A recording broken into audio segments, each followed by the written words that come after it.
Hello दोस्तों, हाय, how are you? कैसे हैं आप सभी? आई होप आप अच्छे होंगे। तो दोस्तों, महात्मा बुद्ध जब मेडिटेशन करते थे तो दोस्तों बहुत से जानवर, बहुत से खूंखार जानवर जो होते हैं उनके पास आते थे दोस्तों। और आज उनकी जीवन की गाथा सुनाने जा रहे हैं, तो वीडियो को अंत तक ज़रूर देखिएगा दोस्तों। तो ये कहानी है महात्मा बुद्ध की दोस्तों। जब महात्मा बुद्ध मेडिटेशन पे बैठते थे तो बहुत से खूंखार जानवर, जिराफ, जेब्रा, शेर, भालू, बहुत सारे जानवर जो हैं उसके पास आते थे, लेकिन वो टस से मस नहीं होते थे दोस्तों। लेकिन वो जो जानवर हैं वो भी आराम से उसके साथ बैठ जाते थे, लेकिन कुछ नहीं कहते थे महात्मा बुद्ध को। तो ऐसे ही एक रानी को सपना आया था कि एक राजा ने भी बता दिया था जब महात्मा बुद्ध का जन्म हुआ कि या तो ये बड़ा योगी बनेगा या एक बड़ा संत बनेगा। तो जो सुद्धोधन था उसने सोचा कि ये तो बड़े आश्चर्य की बात है कि ये एक बड़ा साधु बन गया तो बहुत गजब हो जाएगा। मतलब ये है कि वो साधु बनना नहीं चाहिए। उसने ऐसे आराम जो है उसको दिया और एक सुंदर सी लड़की से विवाह कर दिया। तो महात्मा बुद्ध के सुंदर सी लड़की से विवाह करने के बाद वो सुख सुविधाएं सारी सुद्धोधन ने उसको दिया कि वो बाहर के जो दुनियादारी है उसको न समझ पाए। तो एक बार यात्रा करने के लिए उसके पिताजी बाहर गए तो महात्मा बुद्ध ने भी अपने सारथी से कहा कि मुझे भी बाहर शहर जाना है, घूमने के लिए चलो। तो वो घूमने के लिए गए तो उसने देखा कि एक बूढ़ा आदमी बैठा हुआ और खांस रहा है। तो महात्मा बुद्ध ने पूछा कि ये कौन है? तो सारथी ने कहा कि ये बूढ़ा आदमी है। कोई बूढ़ा कौन होता है? तो उन्होंने कहा कि ये एक बूढ़ा आदमी है जो हमें भी एक दिन बूढ़ा होना है। तो महात्मा बुद्ध ने कहा कि अच्छा, क्या मैं भी बूढ़ा हूँगा? तो उन्होंने बताया कि हाँ महाजन। तो आगे चले तो देखा कि एक बीमार व्यक्ति। तो उन्होंने पूछा कि ये कौन है? उन्होंने बताया कि एक बीमार व्यक्ति है। और महात्मा बुद्ध ने कहा कि क्या हम भी बीमार हो जाएंगे? तो उन्होंने कहा हाँ, हम सब में सबको बीमारी आती है, हम सब बीमार हो जाएंगे। तो आगे चला तो एक शव यात्रा जा रही थी।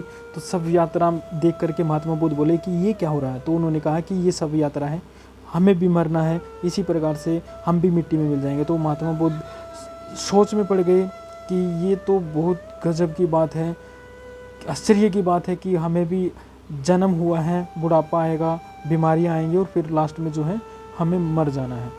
तो महात्मा बुद्ध जो है सोचने विचारने लगे और उनका मन जो है ना, मन वो संतुष्ट नहीं रहता था दोस्तों। उनकी शादी भी हो गई थी, उनका एक लड़का भी हो गया था, लेकिन महात्मा बुद्ध का जीवन जो है वो कभी शांत नहीं रहा।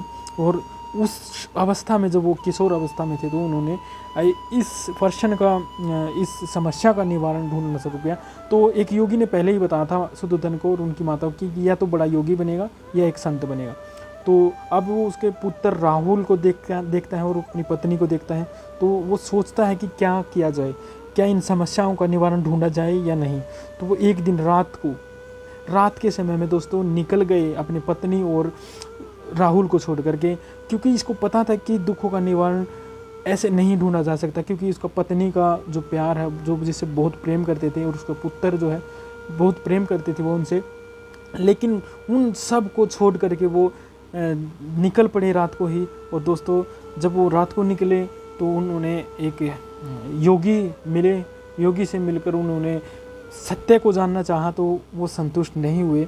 दोस्तों वो कई संतों से मिले आगे जा कर के, तो महात्मा बुद्ध बिल्कुल भी संतुष्ट नहीं हुए उनसे और सत्य की खोज में, दोस्तों ध्यान से सुनना, सत्य की खोज में खुद प्रयास करने लग गए। तो दोस्तों कई बहुत सारी, जब हम कुछ प्रयास करते हैं ना, प्रयास करते करते है ना, बहुत सारी अड़चनें भी हमें आती हैं, समस्याएं भी आती हैं। तो महात्मा बुद्ध किसी की भी चिंता ना करते हुए सत्य की खोज में तपस्या करने लग गए थे दोस्तों। मेडिटेशन पे बैठ गए थे। ऐसा मेडिटेशन जो आज तक नहीं कर पाए हैं। 7 साल तक भूखे रहना दोस्तों आसान बात नहीं है।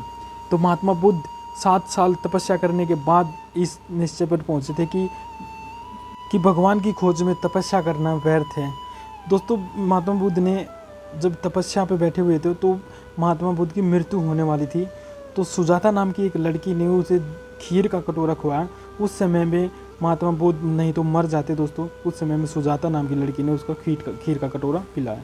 और महात्मा बुद्ध के साथ जो 4 ब्राह्मण जो उसके साथ आए थे दोस्तों, अब वो सोचने लग गए थे कि ये महात्मा बुद्ध का पतन है, क्योंकि उन्होंने एक लड़के के हाथ से जो है खीर का कटोरा खा लिया है, तपस्या में भंग किया है।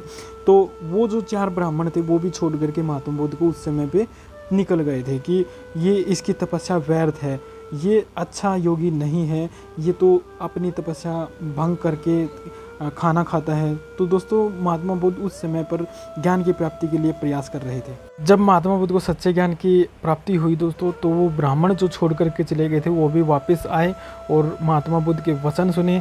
तो उन्होंने बहुत से सवाल भी किए, तो महात्मा बुद्ध ने उनके सवालों का जवाब अच्छे से दिया दोस्तों, और से बहुत से लोगों का वो निवारण करते थे, बहुत सारी समस्याओं का निवारण करते थे। महात्मा बुद्ध ने बताया है कि जो दुख तो सबको आना है, दुख जीवन में सबको आना है, चाहे वो कोई भी है, चाहे वो भिखारी है या राजा है, कोई भी है, दुख सबको आना है। लेकिन यदि वो इच्छाएं त्याग सकता है तो वो दुखों का निवारण कर सकता है। इच्छाएं त्यागना ही दुखों का निवारण है दोस्तों। तो महात्मा बुद्ध बहुत ही ज्ञानी हुए हैं दोस्तों। वीडियो अच्छी लगे तो लाइक, शेयर और सब्सक्राइब जरूर करना हमारे चैनल को। Thank you so much.